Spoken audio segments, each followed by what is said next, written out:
ഹരേ കൃഷ്ണ. സർവം ശ്രീ രാധാകൃഷ്ണാർപ്പണമസ്തു.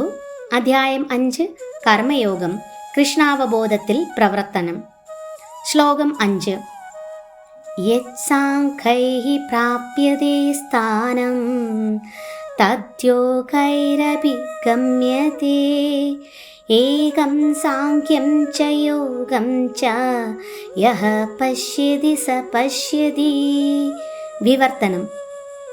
വിശകലനാധിഷ്ഠിതമായ പഠനം കൊണ്ട് പ്രാപിക്കുന്ന സ്ഥാനം ഭക്തിയുത സേവനം കൊണ്ടും നേടാം. അതുകൊണ്ട് വിശകലനാധിഷ്ഠിതമായ പഠനവും ഭക്തിയുത സേവനവും ഒരേ ശ്രേണിയിലാണെന്ന് മനസ്സിലാക്കുന്ന ആൾ വസ്തുതകൾ യഥാർത്ഥമായി ദർശിക്കുന്നു. ഭാവാർത്ഥം. തത്വചിന്താപരങ്ങളായ ഗവേഷണങ്ങളുടെയെല്ലാം യഥാർത്ഥ ഉദ്ദേശ്യം ജീവിതത്തിൻ്റെ പരമലക്ഷ്യം കണ്ടെത്തലാണ്. ജീവിത ലക്ഷ്യം ആത്മസാക്ഷാത്കാരമാണെന്നിരിക്കെ അതിലേക്കെത്തിക്കുന്ന ഈ 2 പദ്ധതികളുടെയും അന്തിമ നിർണയത്തിൽ വ്യത്യാസങ്ങളില്ല. സാംഖ്യ സിദ്ധാന്തത്തെ മുൻനിർത്തിക്കൊണ്ടുള്ള ഗവേഷണം ജീവസത്ത പരമാത്മാവിൻ്റെ അംശമാണ്, ഭൗതിക പ്രപഞ്ചത്തിൻ്റേതല്ല എന്ന നിഗമനത്തിൽ എത്തിക്കുന്നു. അതുകൊണ്ട് ജീവാത്മാവിന് ഭൗതിക പ്രപഞ്ചവുമായി യാതൊരു ബന്ധവുമില്ല. അവൻ്റെ പ്രവൃത്തികൾക്ക് ഭഗവാനുമായി ബന്ധമുണ്ടായിരിക്കണം. കൃഷ്ണാവബോധത്തോടെ കർമ്മം ചെയ്യുമ്പോഴാണ് ജീവൻ തൻ്റെ സ്വരൂപാവസ്ഥയിൽ സ്ഥിതി ചെയ്യുന്നത്. സാംഖ്യത്തിൽ ഒരാൾ ആദ്യമായി ചെയ്യേണ്ടത് ഭൗതികതയുമായുള്ള ബന്ധം വിച്ഛേദിക്കലാണ്. ഭക്തിയോഗത്തിലാകട്ടെ കൃഷ്ണാവബോധ പ്രവർത്തനങ്ങളുമായി ബന്ധം സ്ഥാപിക്കലും. ഒരു പ്രക്രിയ വിരക്തിയെയും മറ്റേത് ആസക്തിയെയും ലക്ഷ്യമാക്കുന്നു എന്ന് ബാഹ്യമായി തോന്നിയേക്കാമെങ്കിലും വാസ്തവത്തിൽ രണ്ടും ഒന്നു തന്നെ. ഭൗതിക വസ്തുക്കളോടുള്ള വിരക്തിയും കൃഷ്ണനിലുള്ള ആസക്തിയും ഒന്നു തന്നെ. ഇത് മനസ്സിലാക്കുന്ന ആൾ കാര്യങ്ങൾ യഥാർത്ഥമായി കാണുന്നു. ശ്ലോകം 6. സന്യാസസ്തു മഹാബാഹോ ദുഃഖമാപ്തുമയോ ഗതഃ യോഗയുക്തോ മുനിർബ്രഹ്മ ന ചിരേണാധിഗച്ഛതി. വിവർത്തനം. എല്ലാ കർമ്മങ്ങളും ത്യജിച്ചുവെന്നിരിക്കലും ഭക്തിയുത ഭഗവത് സേവനത്തിൽ ഏർപ്പെടാതെ ആർക്കും സന്തുഷ്ടി നേടാനാവില്ല. ഭക്തിയുത സേവനത്തിൽ ഏർപ്പെട്ടിരിക്കുന്ന ചിന്താശാലിയായ ഒരു വ്യക്തി അചിരേണ പരമപദം പ്രാപിക്കും. ഭാവാർത്ഥം. സന്യാസികൾ 2 വിധമുണ്ട്.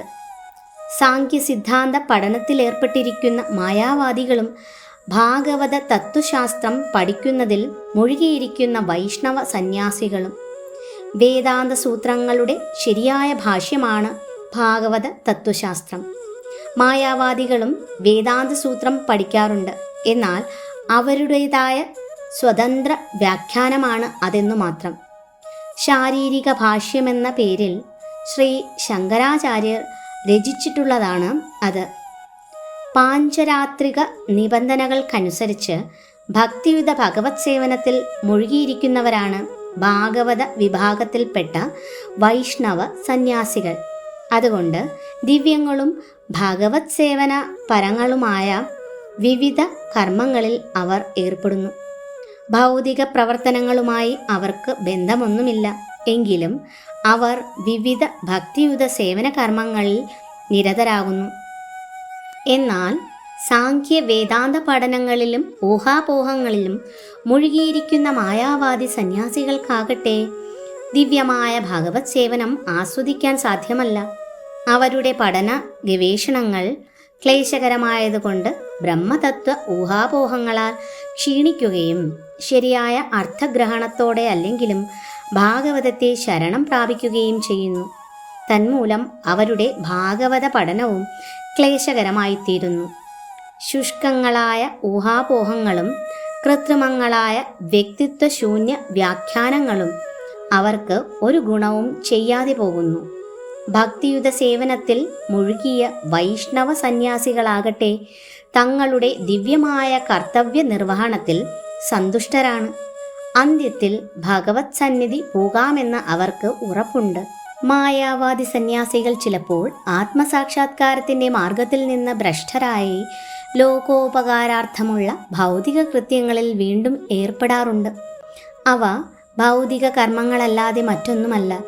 ഇങ്ങനെ ചിന്തിക്കുമ്പോൾ ബ്രഹ്മം എന്തെന്നും അതല്ലാത്തതെന്തെന്നും ഉള്ള ഊഹാപോഹങ്ങൾ നടത്തുന്ന സന്യാസികളെക്കാൾ എത്രയോ ശ്രേഷ്ഠമായ നിലയിലാണ് കൃഷ്ണാവബോധ പ്രവർത്തനങ്ങളിൽ ഏർപ്പെട്ടിരിക്കുന്നവർ. എന്നാൽ ഇങ്ങനെ ഊഹാപോഹം നടത്തുന്നവരും കൃഷ്ണാവബോധത്തിൽ ചേരും ഒട്ടേറെ ജന്മങ്ങൾക്ക് ശേഷമെന്നു മാത്രം. ഹരേ കൃഷ്ണ. സർവം ശ്രീ രാധാകൃഷ്ണ അർപ്പണമസ്തു.